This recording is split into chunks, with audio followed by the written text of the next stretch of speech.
Una vez que se haya elaborado el plan cumpliendo todos los lineamientos de MINSA o inclusive los protocolos que puedan ser emitidos por los diferentes sectores a través de los diferentes ministerios, debe ser registrado ante el Ministerio de Salud por vía correo electrónico a la dirección empresa@minsa.gov.pe. Una vez que hayan presentado a través de este correo electrónico, o sea, registrado a través de este correo electrónico en el MINSA, automáticamente se le dará autorización al empleador para que pueda reanudar sus actividades. Esta información presentada a través del plan por parte de los empleadores será accesible, es decir, podrán ser visualizados y revisados por entidades de fiscalización tales como Sensopas, Susalud, Sunafil, entre otras autoridades que tengan la competencia para poder fiscalizar el cumplimiento de estas actividades. Constituye este plan un instrumento que permite la fiscalización posterior a su cumplimiento. Es decir, entendiéndose que el plan, una vez presentado, tiene inmediatamente autorización para poder reanudar actividades, lo que implica que no se hace una fiscalización previa.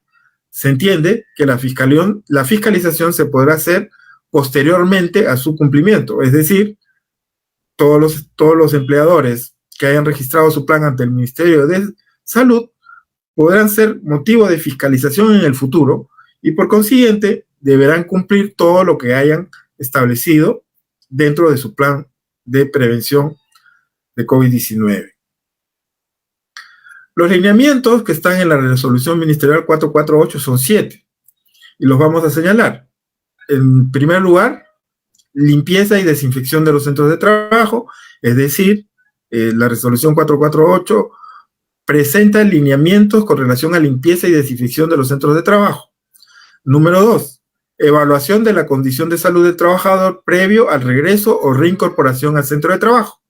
Vale decir, ¿qué cosa es lo que tiene que hacer la empresa para poder evaluar la condición de salud de un trabajador que ha estado en aislamiento o ha estado en cuarentena? Cuando hablamos de regreso al trabajo, estamos hablando de todos aquellos trabajadores que no hayan tenido o no hayan sufrido infección por COVID-19. Estas personas serán motivos de una evaluación para que se puedan reincorporar o en este caso regresar al trabajo. Y todos aquellos trabajadores que hayan tenido COVID-19, en este caso se llamará reincorporación al momento en que ellos tengan que reintegrarse a su centro de trabajo.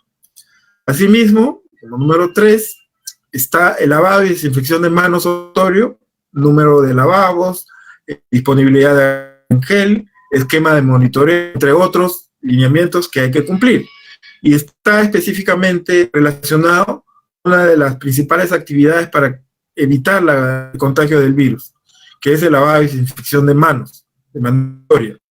Asimismo, cuarto lineamiento, sensibilización de la prevención del contagio en el centro de trabajo, incluyendo el material que se va a utilizar para poder sensibilizar a los trabajadores, es decir, hacer que los trabajadores tomen conciencia, significa la pandemia, de lo que significa prevenir el contagio y proteger a los demás, a todos aquellos que puedan alrededor, ya sea de nuestro centro de trabajo o dentro de nuestro hogar. Por consiguiente, también tenemos obligaciones los trabajadores, además del empleador, que debemos cumplir.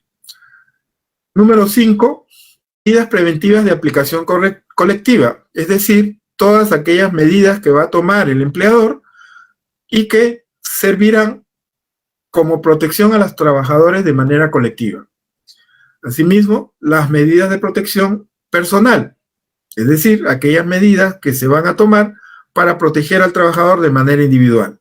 Un ejemplo para poder entender la diferencia entre aplicación colectiva y protección personal. Por ejemplo, si nosotros hemos establecido que en nuestra empresa se tome la temperatura a toda persona o todo trabajador que ingresa a laboral, esa medida será una medida de carácter colectivo, porque sirve una sola medida para protección de todos los trabajadores. En cambio, cuando decimos que todo trabajador debe usar obligatoriamente una mascarilla, estamos hablando de un elemento que se usa de manera individual, de manera personal. Por consiguiente, la mascarilla es un elemento de protección personal. Y finalmente, el último lineamiento, vigilancia de la salud del trabajador en el contexto del COVID-19, y está relacionado con todas aquellas actividades que tiene que realizar el empleador para poder vigilar que los trabajadores no se vean contagiados con el COVID-19. Por consiguiente, implicará todas aquellas acciones que debemos tomar para proteger al trabajador, para poder detectar cuando un trabajador ha sido infectado por el COVID-19 y obviamente qué cosa es lo que vamos a hacer en el caso de que estos trabajadores se hayan visto afectados por el COVID-19, ¿no? Lo que implica un seguimiento, ¿no?, de todos los trabajadores con relación a su salud y verificar que no hayan sido motivos de contagio.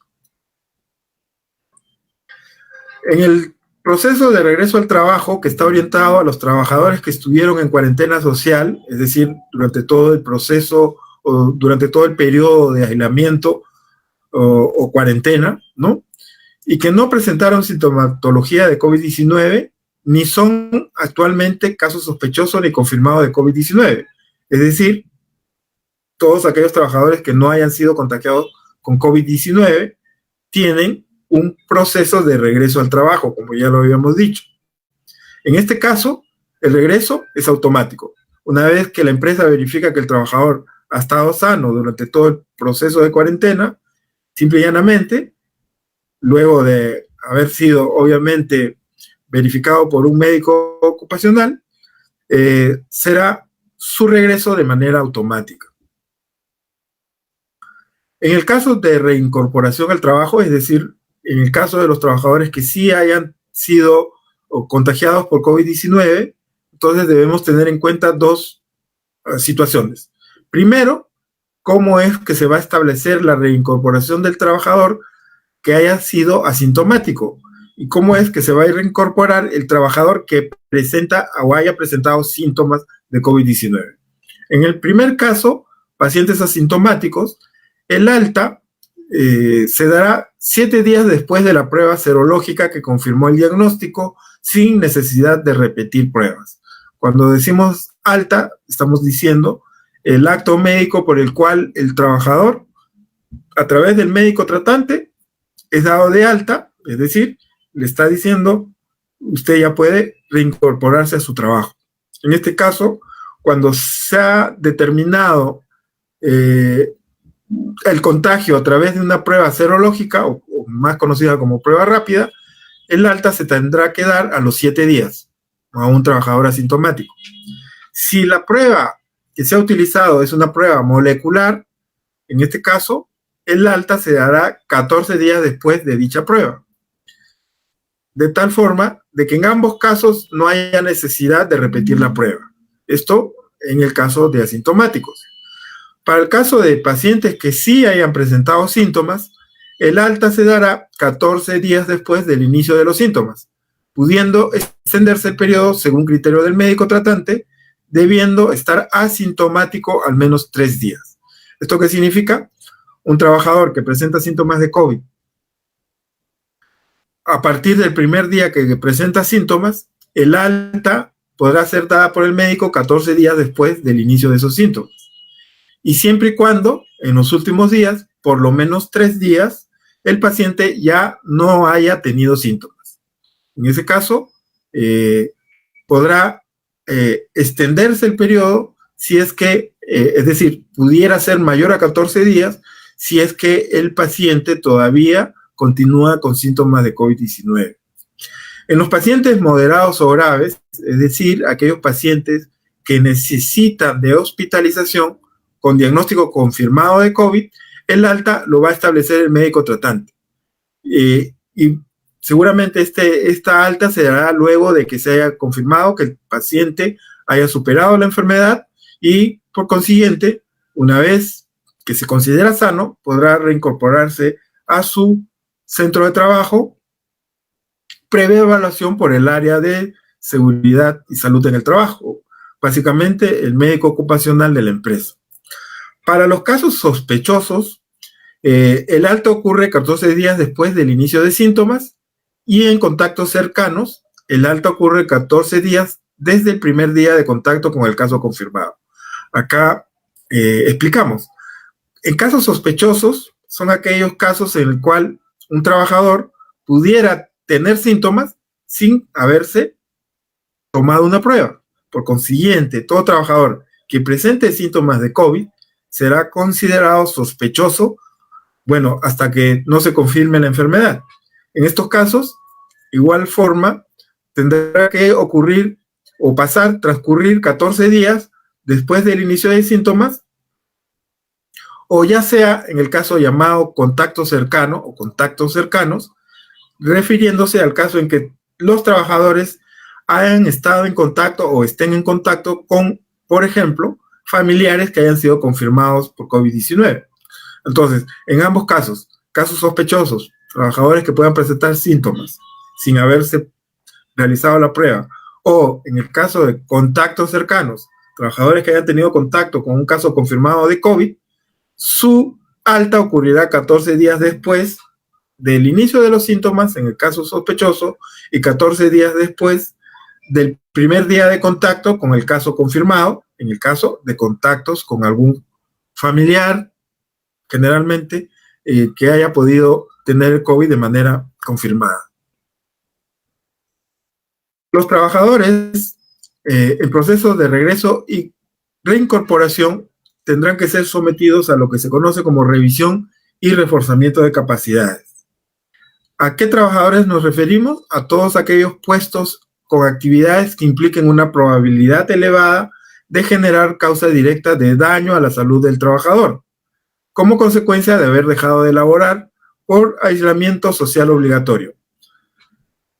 Para explicarlo mejor, toda persona o todo trabajador que desarrolle alguna actividad de riesgo por el hecho de haber dejado de laborar, ¿no?, en todo este proceso de cuarentena que ha transcurrido, se entiende de que haya podido dejar de practicar, ¿no?, la actividad de riesgo y por consiguiente haya podido de alguna manera dejado o olvidado, por decirlo entre comillas, las medidas de protección que tiene que aplicar en el caso de la actividad de riesgo, ¿no? En ese sentido, es necesario que se realice una revisión y reforzamiento de capacidades a través de una nueva capacitación o reentrenamiento del trabajador para que pueda, digámoslo así, recordar todas las medidas que haya podido olvidar durante el proceso de la cuarentena. En este caso, el empleador deberá brindar la revisión, actualización o reforzamiento de los procedimientos técnicos que realizaba antes de la cuarentena. Puede ser de manera presencial o puede ser también de manera virtual y está básicamente dirigido a las funciones y riesgos del puesto de trabajo. De ser el caso, el reforzamiento de la capacitación en el uso de equipos y herramientas peligrosas que utiliza para realizar su función específica, ¿no? El responsable del Servicio de Seguridad y Salud en el Trabajo deberá gestionar para todos los trabajadores, en este caso hablemos de cuándo se tienen que aplicar las pruebas de descarte de COVID-19, llamadas serológicas o moleculares, ¿no? Es obligatorio realizar la prueba de descarte para todos los trabajadores que estén en puestos con nivel alto o muy alto riesgo. Y no será obligatorio para los trabajadores que tienen un nivel de riesgo mediano o bajo. En ese sentido, debemos hacer una distinción. Cuando llamamos bajo, mediano, alto o muy alto riesgo.